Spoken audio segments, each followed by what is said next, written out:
जय सिया राम।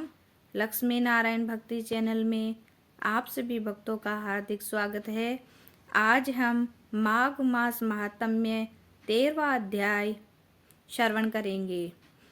तब विकुंडल कहने लगा, तुम्हारे वचनों से मैं अति प्रसन्न हुआ हूँ, क्योंकि सज्जनों के वचन सदैव गंगा जल के सदृश पापों का नाश करने वाले होते हैं। उपकार करना तथा मीठा बोलना सज्जनों का स्वभाव ही होता है। जैसे अमृत मंडल चंद्रमा को ठंडा कर देता है, अब कृपा करके यह भी बताइए कि किस प्रकार मेरे भाई का नरक से उद्धार हो सकता है। तब दूत कुछ देर ज्ञान दृष्टि से विचार कर मित्रता रूपी रस्सी से बंधा हुआ बोला, हे वेश्य, यदि तुम अपने भाई के लिए स्वर्ग की कामना करते हो तो जल्दी ही अपने 8 जन्म के पुण्य फल को उसके निमित्त अर्पण कर दो। तब विकुंडल ने कहा, हे दूत, वह पुण्य क्या है और मैंने कौन से जन्म में और कैसे किया है, सो सब बताओ, फिर मैं अपना पुण्य अपने भाई को दे दूंगा। दूत कहने लगा, हे वेश्य, सुनो, मैं तुम्हारे पुण्य की सब कथा कहता हूँ। पूर्व समय में मधुवन में साल्की नाम का ऋषि था। वह बड़ा तपेश्वरी, ब्रह्म के समान तेज वाला था। नवग्रह की तरह उसकी स्त्री रेवती के 9 पुत्र थे, जिनके नाम ध्रुव, शशि, बुध, तार, ज्योतिमान थे। इन पांचों ने गृहस्थाश्रम धारण किया तथा निर्मोह, जितमाय, ध्याननिष्ठ और गुणातग ये चारों संन्यास ग्रहण कर वन में रहने लगे। ये शिखा सूत्र से रहित पत्थर और सोने को सम्मान समझते थे। जो कोई अच्छा या बुरा उनको अन्न देता वही खा लेते, और कोई कैसा ही कपड़ा दे देता उसको पहन लेते। सदैव ब्रह्म के ही ध्यान में लगे रहते। इन चारों ने व्रत, शील, निद्रा और आहार सबको जीत लिया। बस चर अचर को विष्णु रूप समझते हुए मौन धारण करके संसार में विचरते थे। ये चारों महात्मा तुम्हारे घर आए। जब तुमने मध्याह्न के समय भूखे प्यासे इनको आंगन में देखा तो तुमने गदगद कंठ से आंखों में आंसू भरकर इनको नमस्कार करके इनका बड़ा आदर और सम्मान किया। इनके चरणों को धोकर बड़े प्रेम से तुम इनसे कहने लगे, आज मेरे अहोभाग्य है, आज मेरा जन्म सफल हुआ, मुझ पर भगवान प्रसन्न हुए, मैं सनाथ हुआ। मेरे माता पिता पत्नी पुत्र गो आदि सभी धन्य हैं, जो आज मैंने हरि के सदृश्य आपके दर्शन किए। सो हे वेश्य, इस प्रकार तुमने श्रद्धा से उनका पूजन किया और चरण धोकर जल को मस्तक से लगाया। फिर विधि पूर्वक इनका पूजन करके तुमने इन सन्यासियों को भोजन कराया। इन सन्यासियों ने भोजन करके रात को तुम्हारे घर में विश्राम किया और ब्रह्म के ध्यान में लीन हो गए। इन सन्यासियों के सत्कार से जो पुण्य तुमको मिला सो मैं कहने में असमर्थ हूँ, क्योंकि सब भूतों में प्राणी श्रेष्ठ है।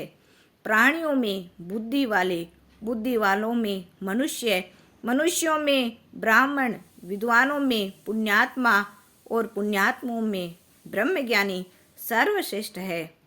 ऐसे ही संगति से बड़े बड़े पाप नष्ट हो जाते हैं। यह पुण्य तुमने अपने पहले 8वें जन्म में किया था। सो यदि तुम अपने भाई को नरक से मुक्त करना चाहते हो तो यह पुण्य दे दो। सो दूत के ऐसे वाक्य सुनकर उनसे प्रसन्न चित्त से अपना पुण्य अपने भाई विकुंडल को दे दिया और वह नरक से मुक्त हो गया। दोनों भाई देवताओं से पूजित किए गए। तब दूत अपने स्थान को चला गया। इस प्रकार वेश्य के पुत्र विकुंडल ने अपना पुण्य देकर अपने भाई को नरक की यातना से छुटवाया। सो हे राजन, जो कोई इस इतिहास को पढ़ता या सुनता है वह 1000 गोदान का फल प्राप्त करता है। बोलो श्री कृष्ण चंद्र भगवान की जय हो।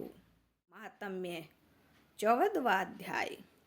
कार्तवीर्य जी बोले, हे विप्रश्रेष्ठ, किस प्रकार एक वेश्य माघ स्नान के पुण्य से पापों से मुक्त होकर दूसरे के साथ स्वर्ग को गया, सो मुझसे कहिए। तब दत्तात्रेय जी कहने लगे कि जल स्वभाव से ही उज्जवल, निर्मल, शुद्ध, मलनाशक और पापों को धोने वाला है। जल सब प्राणियों का पोषण करने वाला है, ऐसा वेदों ने कहा है। मकर के सूर्य माघ मास में गौ के पैर डूबने योग्य जल से भी स्नान करने से मनुष्य स्वर्ग को प्राप्त होता है। यदि सारा मास स्नान करने से अशक्त हो तो 3 दिन ही स्नान करने से पापों का नाश होता है। जो व्यक्ति थोड़ा ही दान करे वह भी धनी और दीर्घायु होता है। 5 दिन स्नान करने से चंद्रमा के सदृश्य शोभायमान होता है।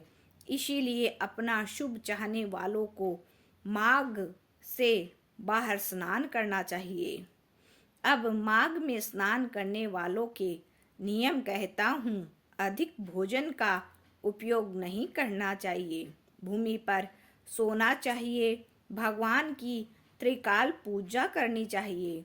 ईंधन, वस्त्र, कंबल, जूता, कुमकुम, घृत, तेल, कपास, रुई, वस्त्र तथा अन्न का दान करना चाहिए। दूसरे की अग्नि न तपे, ब्राह्मणों को भोजन कराए, उनको दक्षिणा दे तथा एकादशी के नियम से माघ स्नान का उद्यापन करे। भगवान से प्रार्थना करे, हे देव, इन स्नान का मुझको यथोक्त फल दीजिए। मौन रहकर मंत्र का उच्चारण करे, फिर भगवान का स्मरण करे। जो मनुष्य श्री गंगा जी में माघ में स्नान करते हैं वे 4000 युग तक स्वर्ग से नहीं गिरते। जो कोई माघ मास में गंगा और यमुना का स्नान करता है वह प्रतिदिन 1000 कपिला गौ के दान का फल पाता है। बोलो श्री कृष्णचंद्र भगवान की जय हो। माघ मास महात्म्य 15वां अध्याय। दत्तात्रेय जी कहने लगे, हे राजन, प्रजापति ने पापों के नाश के लिए प्रयाग तीर्थ की रचना की। सफेद गंगा जी और काली यमुना जी के जल की धारा में स्नान का महात्म्य भली प्रकार सुनो। जो इस संगम में माघ मास में स्नान करता है वह गर्भ योनि में नहीं आता। भगवान विष्णु की दुर्गम माया माघ में प्रयाग तीर्थ पर सब नष्ट कर देती है। माघ मास में प्रयाग में स्नान करने से मनुष्य अच्छे भोगों को भोगकर ब्रह्म को प्राप्त होता है।